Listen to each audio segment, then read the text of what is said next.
What's good, people? It is your boy Jay the actor, aka Mr. J Weeks ENT himself, here with another episode of Monologue Monday, where we take the time to dive just a little bit deeper into the various components of a monologue. Today's topic is analyze the text. Analyze the text, analyze the text, analyze the text. What do I mean when I say analyze the text? Analyze the text simply means look at the text of the monologue and try to pull out as much information as you can. How do I dissect this monologue? Today, I have a pretty short monologue today where we're going to kind of get into this monologue and utilize the exercise of analyzing the text. This monologue is called Stay the Night. When I was a kid, must have been 7 or 8 years old, I fell sick while at school. My head was pounding and I threw up and I went to the nurse's office. Well, I was starting to burn up with a fever and my father came to pick me up. I remember being happy to see him because I was so sick. But the minute we left the nurse's office, I caught a beating in the hallway, right in front of this girl, Tanya, I had a crush on. I was smacked one way, then the other way, pushed in the staircase and kicked. And Tanya, by the look of her eyes, I knew she witnessed the whole thing. I was humiliated. I didn't care less about the beating because I was used to getting hit, but the embarrassment, oh, that was horrible. I knew I'd have to face her and whoever else she told when I went back to school. Are you happy that I shared that story with you? So let's analyze the text. When I was a kid, must have been 7 or 8 years old. So this is a young man reflecting back when he was 7 or 8 years old. I fell sick while being at school. My head was pounded and I threw up and I went to the nurse's office. Seems pretty common for a 7 or 8 year old. But then he says, I was starting to burn up with a fever and my father came to pick me up. So immediately looking at that, it tells me that something, whether the teacher or the nurses or someone in schools thought that it was pretty bad, that they probably reached out to the father to come pick this student up. He says, I remember being happy to see him because I was so sick.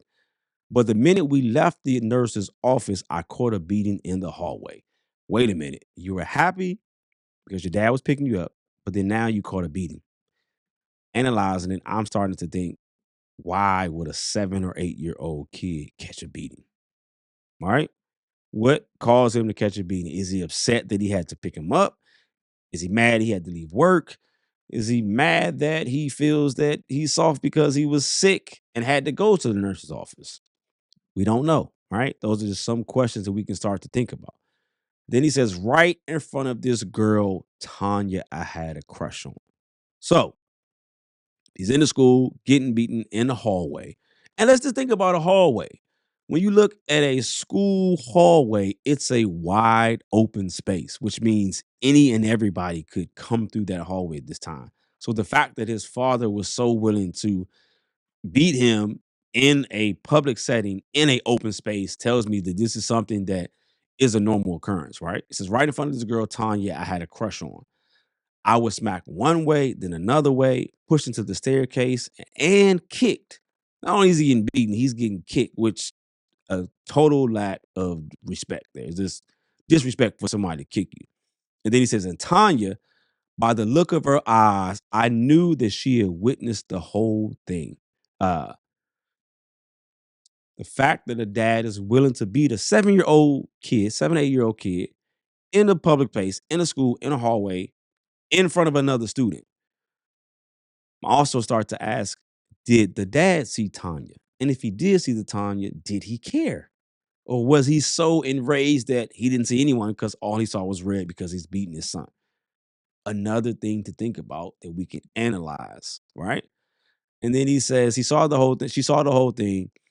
I was humiliated. I didn't care less about the beating because I was used to getting hit, which I alluded to earlier, right? Had to be something that was normal. But the embarrassment, oh, that was horrible. So I'm starting to think about what was embarrassing about that. Was he embarrassed because she saw him get a whooping? Like, oh, I seen your dad beat you. Was it's so bad that now you are getting to witness this family drama, and maybe he's afraid that his dad is going to get in trouble? Or is it just, he likes this girl so much that he doesn't want her to see him in any negative light?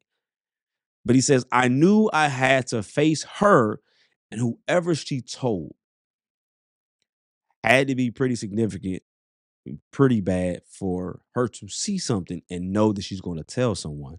And then now it's the fear of, who does she tell? Am I going to be the laughing stock when I get to school as someone who got beat?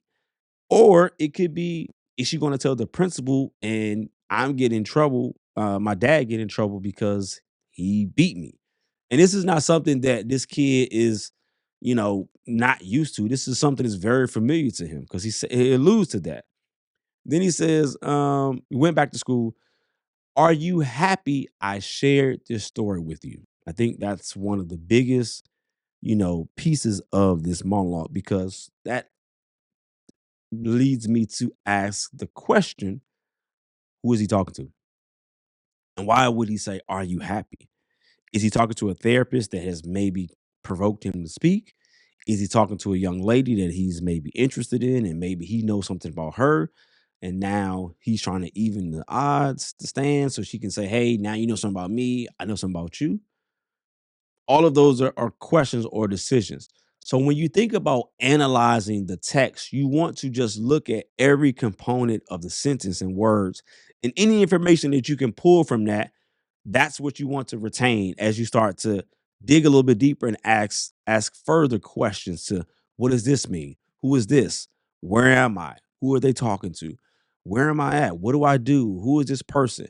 As you start to get deeper into analyzing that, that'll make it easier for you to get into the next component that we'll talk about next week, which is going to be objective. So tune in next week as we talk about objective and dive a little bit further into monologues on our very new episode of Monologue Mondays. We definitely appreciate y'all for tuning in. Be sure to follow us online on all social media platforms at jweeks_ent, online at our website, jweeksentertainment.com. And please make sure that you go ahead, share, talk about it, tell somebody, know somebody to tell somebody about Monologue Mondays. Hope you learned something. If not, remember, come back next week. Maybe you'll learn something. Thank y'all for tuning in. We catch you next week.